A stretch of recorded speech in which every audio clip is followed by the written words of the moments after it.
બા, હું છે ને બજારમાં આટો મારતો આવું ને જમવાનું ક્યારે તૈયાર થશે ત્યારે હું આવી જાઉં. જો બટા, હવે તારા લગ્ન થઈ ગયા છે એટલે ટાઈમે જમવાનું થઈ જાય છે, એટલે તારે જમવાના ટાઈમે ઘરે આવી જવાનું. બા, આજે હું રસોઈ બનાવું હે? જો બટા, તમારે જે રાંધવું એ રાંધો ને જેમ કરવું એમ કરો. તમારા લગ્નને 6 મહિના થઈ ગયા છે.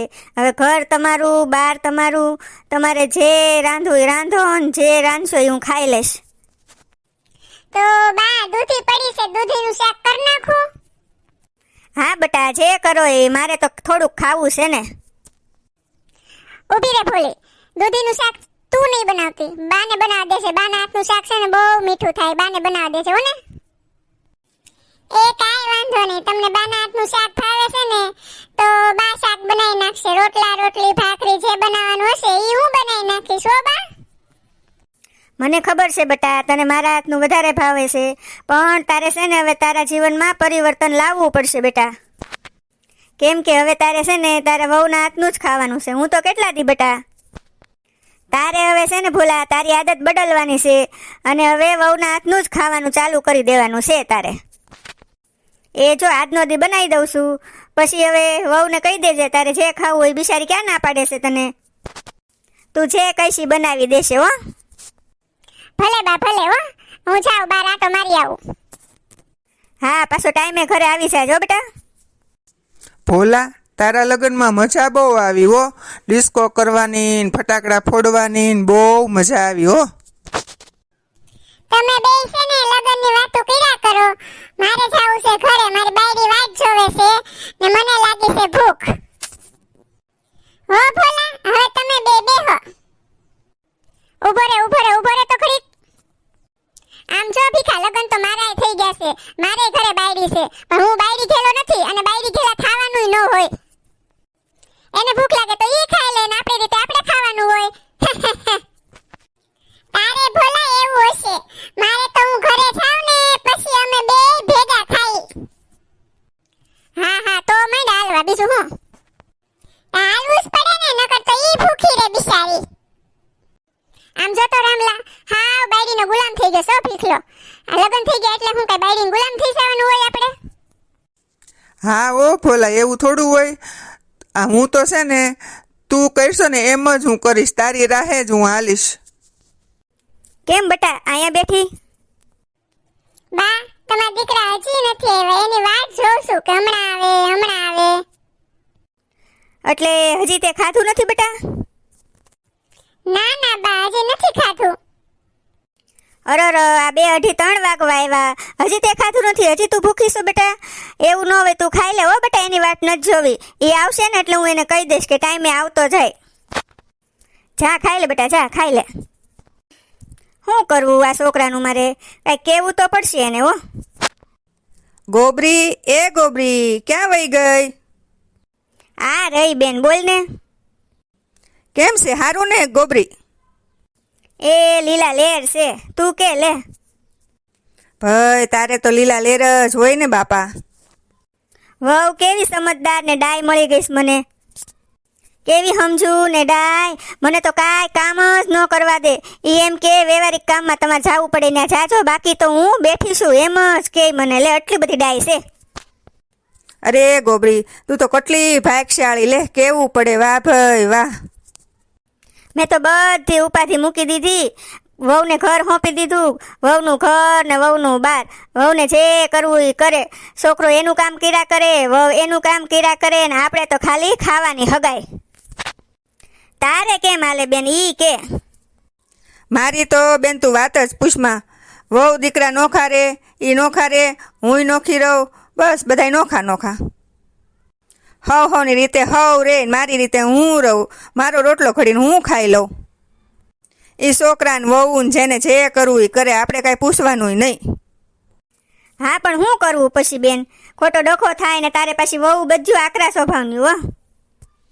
અરે બેન, 4 વહુ છે પણ 4માંથી એકે હારી નહીં. 4માંથી એકે હારી નહીં? ક્યાંક ને ક્યાંક તારી ભૂલ તો હશે હો બેન, નકર કાંઈ એકાદી તો હારી હોય ને. અરે બેન, તું ઘરે આવી તો તને ખબર પડે આમાં કોણ સાચું ને કોણ ખોટું. એ ગામ તો આપણને રૂપાળું કહેતું જ હોય, પણ આપણે છે ને અરીસામાં જોઈને આપણું મોઢું જોઈને આપણે નક્કી કરવાનું કે આપણે કેટલા રૂપાળા છીએ એમ. તારે બહુ સારી છે ને એટલે તને બધું એમ જ લાગે. મારી જેવી ભટકાણી હોત ને તો તને ખબર પડત. એ તો માયા મૂકી દેવાય બાપા ઘરની. હા તે મૂકી જ દીધી ને માયા, જો ને. એ તે ઘરની માયા મેલી, મેં વહુ દીકરાની માયા મૂકી. ટેસ્ટથી હરિભજન કરવાનું ને રોટલો ખાવાનો, બસ. આ તારી વહુ કેમ નથી દેખાતી? એ ખાઈને બિચારીએ જરીક લાંબો વાહો કર્યો, થાકી છે ને બિચારી. હાલ આપણે હાલ રહોડામાં સા કરીએ, હાલ સા પી બે બેનું. એ ભોલી, હું બહાર જાઉં છું. મારા ભાઈબંધનો ફોન આવ્યો ને એટલે. આ અત્યારે રાતના 11 વાગ્યા. તમે ક્યાં જાવ છો અત્યારે? એ ખાઈને સીધો કોકડો બહાર. આ રાતના 11 વાગે તમે ક્યાં બેસવા જાવ એમ પૂછું તમને. એ ભોલી, ભાઈબંધ દોસ્તાનું ગ્રુપ હોય ને ત્યાં બધા બેસી ને ટાઈમ પાસ કરી, બીજું શું હોય ત્યાં? એ રાતે તમે 3 ને 4 વાગે ઘરે આવો છો. હું એમ કહું છું કે થોડાક વહેલા આવતા જાવ ને તો સારું એમ. એ કાંઈ વાંધો નહીં, આજ વહેલો આવી જઈશ બસ. હું તો સમજાવીને થાકી ગઈ કે આનામાં કાંઈક પરિવર્તન આવે, પણ પરિવર્તન આવતું જ નથી ને શું કરવું મારે? ગમે ત્યારે અડધી રાતે બહાર વયા જાય. હવે મારે છે ને બાને બધી વાત કરવી જ પડશે. હરિઓમ નમઃ શિવાય, નમઃ શિવાય, નમઃ શિવાય. આ સવારના 8 વાગી ગયા લ્યો. બા, નાસ્તામાં ભાખરી કરી નાખું ને? હા બેટા, જે બનાવવું એ બનાવી નાખો ને. બા, મારે તમને એક વાત કેવી છે. હા બોલ ને બેટા, શું કેવું છે? બા, તમારા દીકરાને હું છે ને સમજાવીને થાકી ગઈ, પણ કાંઈ એકે વાત જ નથી માનતા મારી. કેમ, શું થયું બેટા? રોજ રાતે 3 વાગે 4 વાગે ઘરે આવે. હું રોજ એને સમજાવું કે તમે ટાઈમસર ઘરે આવી જાઓ, પણ મારી વાત જ નથી માનતા. કાંઈક એને સમજાવો ને બા. કાંઈ વાંધો નહીં બેટા, તું મૂંઝાઈશ નહીં, હું બેઠી છું ને. ક્યાં ગયો ઈ ભોલો? એ રહ્યા અંદર ઘરમાં. ભોલા, એ ભોલા, અહીંયા તો. હું છે બા? એ આ બધું શું છે? હે, હું તને એમ કહું છું, આ બધું શું છે? કાંઈ નથી, હું છે? આ વહુ મને ઠપકો દેશે. તું રાતે 3 વાગે ને 4 વાગે ને ઘરે આવીશો તો રાત આખી તું જાશો ક્યાં? જો વહુ મને ઠપકો દેશે. રાતે 3 4 વાગ્યા સુધી ભાઈબંધ દોસ્તાર હારે બેહી રહેશો તું. હવે તો સુધેર, હવે તો બાઈ ઘરે આવી ગઈ છે, વહુ આવી ગઈ છે મારી. આમ જો હવે મને આ એકવાર ઠપકો દીધો, બીજી વાર મને ઠપકો ન દઈશ. હવે તું તને કહું છું, તું સુધરી જાજે હવે, નકર પછી છે ને સારું નહીં રે. આ એ બા, કાંઈ વાંધો નહીં, હવે હું છે ને વહેલો આવી જઈશ બસ. અને ભોલી, તારે છે ને ખોટું ન લગાડાય. ભાઈબંધ દોસ્તાર હારે બેઠા હોય તો થોડુંક મોડું થઈ જાય, એમાં કાંઈ ખોટું ન લગાડવાનું હોય હો. એ કેટલી વાર છે ચાની? હવે બપોરના 3 વાગ્યા હો. આલે બેટા, પી લે ચા. લે ભોલી વહુ, આ હું બેટા ઠેલો લીધો? બસ બા, હું જાઉં છું હવે આ ઘર મૂકીને. કાં પણ હું છું બેટા, ઈ તો કયો? બા, એ તમે મને ન પૂછો, તમારા દીકરાને પૂછો હું છું ઈ. હું છું છે ભોલ્યા? આ વહુ હું કહે છે કે તો મને? બા, મેં તો કાંઈ કીધું નથી ભોલીને. ભોલી, તું કે તો ખરી મારી હું ભૂલ થઈ ગઈ? આપણા લગ્નને 1 વર્ષ થઈ ગયું ભોલા. તમે મને ક્યાંય લઈ નથી ગયા, ક્યાંય ફરવા નથી લઈ ગયા, ક્યાંય જમવા નથી લઈ ગયા. કઈ ભૂલ તમે નથી કરી ઈ મને કયો. બસ આખો દી ભાઈબંધ ને ભાઈબંધ. હું તમને કઈને થાકી ગઈ, સહન કરીને થાકી ગઈ, પણ તમારામાં કાંઈ ફેર જ પડતો નથી. જમવું હોય તો એના દોસ્તાર ભેગા, ફરવા જવું હોય તો એના દોસ્તાર ભેગા, ગમે એ કામ હોય તો દોસ્તાર ભેગા. મારું તો કાંઈ અસ્તિત્વ જ નથી તમારા જીવનમાં. તો પછી હવે આ ઘરમાં રહીને મારે શું ફાયદો? જે દી હવે તમારામાં સુધારો આવે ને, પરિવર્તન આવે ને, તે દી હવે મને તેડવા આવજો તમ તારે. એ મારામાં કાંઈ સુધારો લાવવાની જરૂર નથી. જેને જેમ કરવું એમ કરો, પણ મારામાં કાંઈ પરિવર્તન નહીં આવે. હા તો હું જાઉં છું બસ. ઊભી રે ભોલી બેટા, ઊભી રે બેટા. ભોલા, હવે તારે સમજવું પડે, પરિવર્તન લાવવું પડે, બદલાવ લાવવો પડે. હવે તું એકલો નથી બેટા, તારા લગ્ન થઈ ગયા છે.